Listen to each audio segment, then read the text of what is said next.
In December 1913, Charlie showed up for his first day at Keystone Studios. Only a year old, Keystone was several one of several small movie studios that have sprouted up in sunny California. Its most popular movies the Keys were about the Keystone Cops, a fumbling group of policemen who dashed around on wild chases. The same group of actors performed in every film. The Keystone Cops in their patrol cars.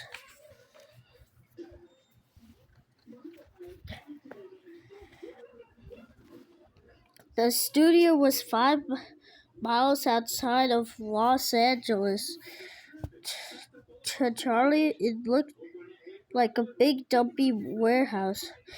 Old farms, wooden shacks, and stores were nearby, along with cactus and sagebrush. The actors at the studio looked like roughnecks. Charlie turned around and went straight back to his hotel. It took 3 days before Charlie finally returned to Keystone. A huge platform, 2 blocks long, stretched the length of the studio. 3 or 4 different movies were filmed at the same time. The sets stood side by side. One might be a living room, another a prison, and third a skating rink. Charlie was fascinated. A roar filled the studio. Carpenters sawed lumber and pounded nails to build new sets. Cameras cranked. Directors shouted orders. The racket didn't matter at all. Of course, movies had no sound.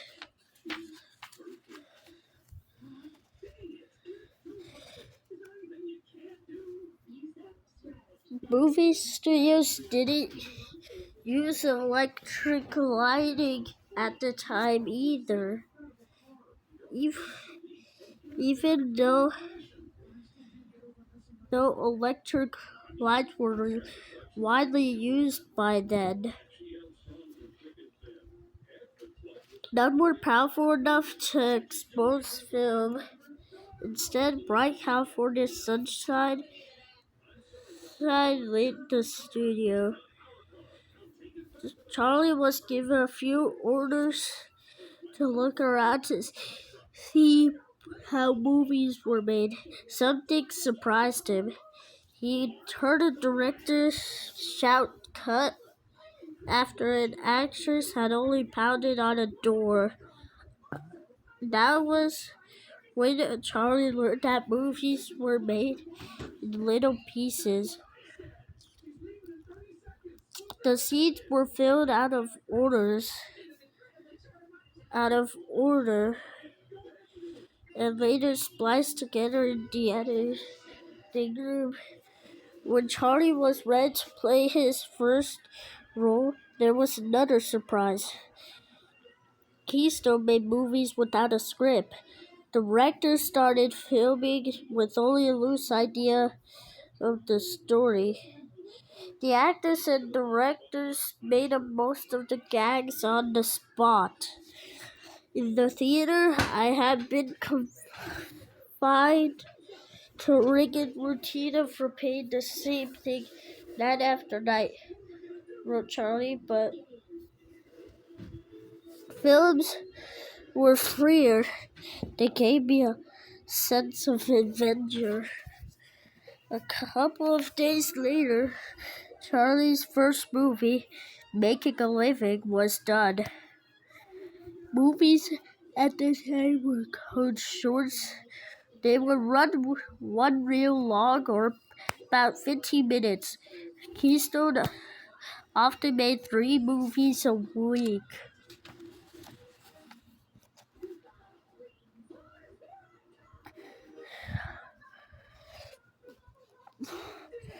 for Charlie's second movie, the cast was going to drive a kids' derby car race in nearby Venice, California. Keystone movies often filmed on location rather than inside a studio. For instance, a movie might be shot at a parade, outdoor concert, horse race, or even a local fire. Real life scenes were interesting, plus they cost nothing to produce. Max said it was the head of Keystone before the cast left for Venice. He told Charlie to put together a costume he could dress any way he wanted. Charlie searched through Keystone's large costume room, an old barn, and took whatever caught his fancy. He later wrote, "I wanted everything. A contradiction, the pants baggy, the coat tight, the hat small, and the shoes large."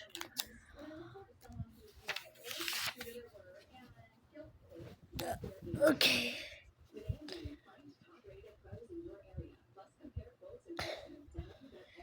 One stress, Charlie was pulled on partly pulled a huge pair of pants parched shoes on the wrong feet. Then he pasted on a black mustache, wrapped a cane, and shambled outdoors. He didn't know yet, but he was about to make movie history.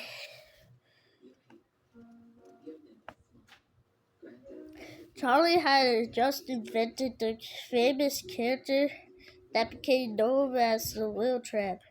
Kid Auto Races at Venice was the first movie with the tramp in it. 2 days later, he appeared in Mabel Strain's Predicament, and in that movie, the tramp's funny personality came to life. He stumbles over a lady's foot and raises his hat to apologize. Then he staggers over a spittoon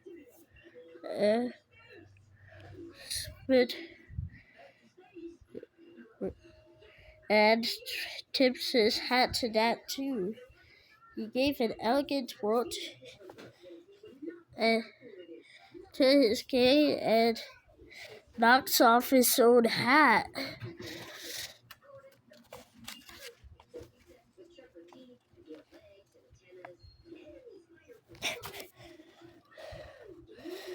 As the films went on, Charlie heard the cameraman start to laugh. Soon, others in the Keystone crew left their seats to watch the clowning. That indeed was a compliment, Charlie recalled later. And I then decided I would keep this costume and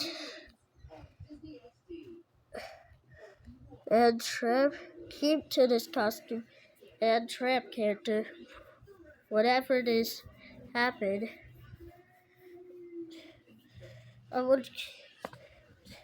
True to his word, Charlie played the tramp for the next 22 years, in about 70 films.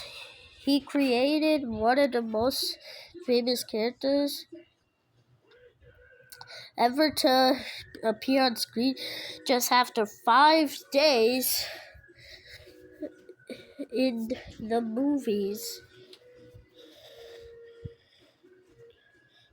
The movies had Charlie hooked. He said about learning every part of filmmaking. How was the film cut and spliced in the editing room? Where could actors move and stay within camera range? At what speeds were the cameras cranked to hurry up or slow down the motion? Silent movies often race at a pace faster than real life for comic effect. No one worked harder than Charlie. He wanted to work it nearly all the time. Said Max said it. We went to work at 8 o'clock, and he was there at 7. We quit at 5, but he'd still be around at 6. Unfortunately, Charles' style sometimes clashed with Keystone's. The, their comedies focused on a pen mill chase. Charlie thought that the best comedy was based on characters. You want to add funny details to scenes that play on the tramp's personality, but directors didn't want to slow down the super fast pace. Some of Charlie's funniest bits ended up on the cutting room floor. Charlie began to dream of writing and directing his own movie. Oh, dang it. Oh, dang it. Oh, no. Sorry, wait. I just need a moment.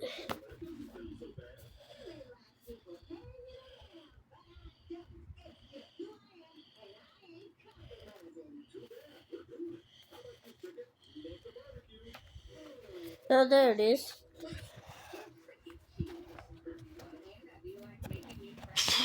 Writing and directing his own movies. For one picture, actress Mabel Normand was the director. She was a star at the time. During an outdoor shoot, she refused to listen to any of Charlie's ideas. Finally, Charlie walked off and sat down at the curb. Movies were made on big reels of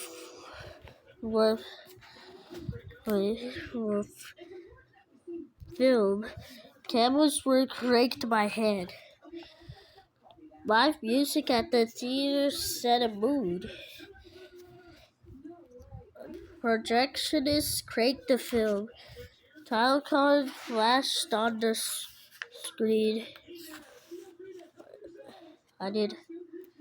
Okay. I'm just gonna make sure this PowerPoint does not fall. Okay. Max said it was furious when he heard about Charlie's sit-down strike. Do what you're told, he yelled at Charlie. He marched off. Charlie figured he'd be fired, but to his surprise, Senate met him with a friendly smile the next day. He had just learned from his bosses on the East Coast that Charlie's films were outselling all other Keystone movies. They wanted more pictures with that funny tramp guy right away. Senate had to find a way to make Charlie happy. Charlie suggested that he direct his own movies. That sounded risky to Senate. Charlie was still new to movies. After all, then Charlie said he put his life savings on the line. Keystone would not lose a cent.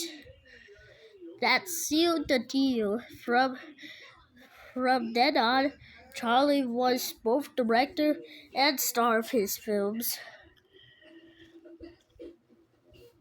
Charlie started thinking of gags for a trap. He always did the unexpected. Not knowing how to milk a cow, the tramp might pull its tail. When drenched with the hose, the tramp twisted his ear, and water poured from his mouth. Tripping over his shadow, the tramp tipped his hat at it.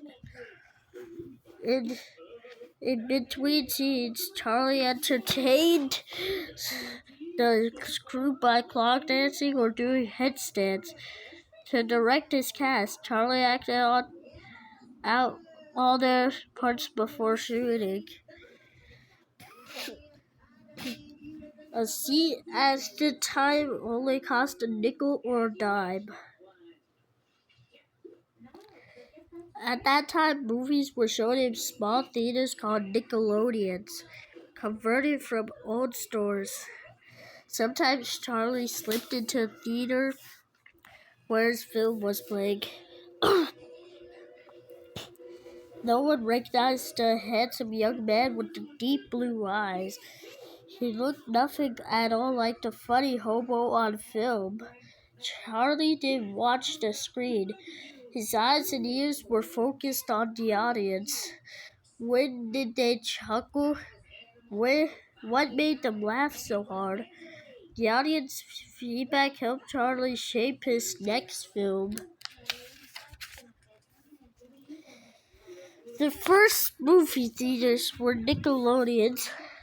Working class people, including millions of immigrants, flocked to them. Nickelodeons were shabby and poor. No refreshments were served, and viewers sat in wooden chairs. For just a nickel, viewers watched black and white shorts lasting 10 to 15 minutes.